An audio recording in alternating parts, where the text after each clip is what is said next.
नमाम्यहम्।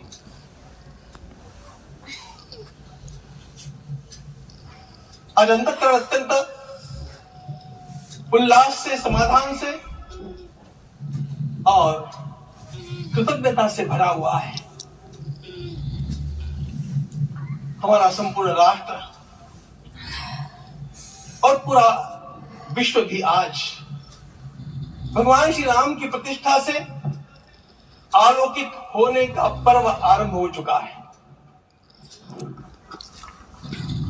यह केवल एक मंदिर में एक मूर्ति की प्रतिष्ठा नहीं है, यह इस देश की अस्मिता, इस देश का स्वाभिमान और इस देश का आत्मविश्वास, इसकी प्रतीक्षा है। 500 वर्षों की प्रतीक्षा के पश्चात यह संभव हो सका।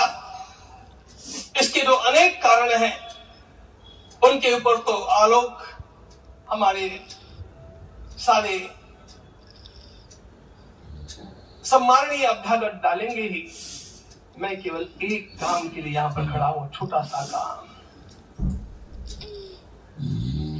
कारण तो अनेक होते हैं, लेकिन अनेक कारण मिलते मिलते आखिर वे एक विशिष्ट स्तर तक पहुंच जाते हैं और उस स्तर पर कोई महापुरुष हम लोगों को उपलब्ध होता है और उस विभूति के कारण युग परिवर्तित हो जाता है। इस प्रकार का परिवर्तन लाने के लिए अपने जीवन को साधना पड़ता है और इस प्रकार जीवन साधने वाले हमारे इस देश की परंपरा के अनेक महान रत्नों में आज हम लोगों को समय की आवश्यकता, युग की आवश्यकता, सनातन के अंतःकरण की आवश्यकता के रूप में हमारे सम्माननीय प्रधानमंत्री जी प्राप्त हुए हैं।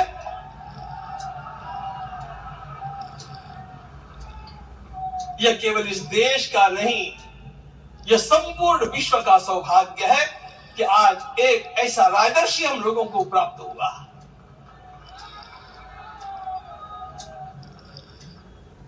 आपके मंगल हाथों से आज प्रतिष्ठा होने की बात थी, वो स्वाभाविक भी था, वो होना ही था मित्रों। लेकिन मुझे इस बात का आश्चर्य हुआ जब मुझे लगभग 20 दिन पूर्व समाचार मिले कि माननीय प्रधानमंत्री जी को इस प्रतिष्ठा के लिए स्वयं अपने लिए क्या क्या अनुष्ठान करके सिद्ध करना चाहिए, स्वयं को उसकी नियमावली आप लिख करके भेजें।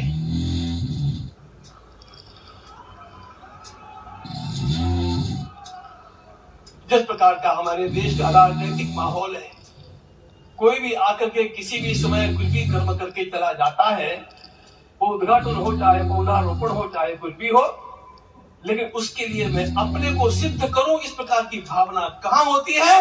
यदि किसी ने पूछा तो मैं कहूंगा कि यहां होती है। भगवान श्री राम की प्रतिष्ठा करनी है। भारतीय जीवनादर्शों के सर्वोच्च आदर्श भगवान श्री राम है और इन समस्त जीवनादर्शों की प्रतिष्ठा करने के समान ही यहां की प्रतिष्ठा रही है। इसलिए एक महान विभूति को ऐसे लगा कि मैं अपने को भी साधूं। मैं कर्मणा मनसा वाचा, कर्म से, मन से और वाणी से अपने को उसके लिए शुद्ध बनाऊं, सिद्ध बनाऊं, और उसका मार्ग तप ही है। भगवद गीता ने कहा, यज्ञ दान तप कर्म न त्याज्यम कार्यमेव तत्। तप से ही विशेष परिशुद्धि होती है। आज मुझे आपको बतलाने समय अंतःकरण गदगद होने की अनुभूति हो रही है। मैंने तो कहा था, हम लोगों ने महापुरुषों से परामर्श करके लिखा था, आपको केवल 3 दिन का उपवास करना है। आपने 11 दिन का संपूर्ण उपोषण किया। हमने 11 दिन एक मुक्त रहने के लिए कहा था, उन्होंने अन्न का ही त्याग कर दिया।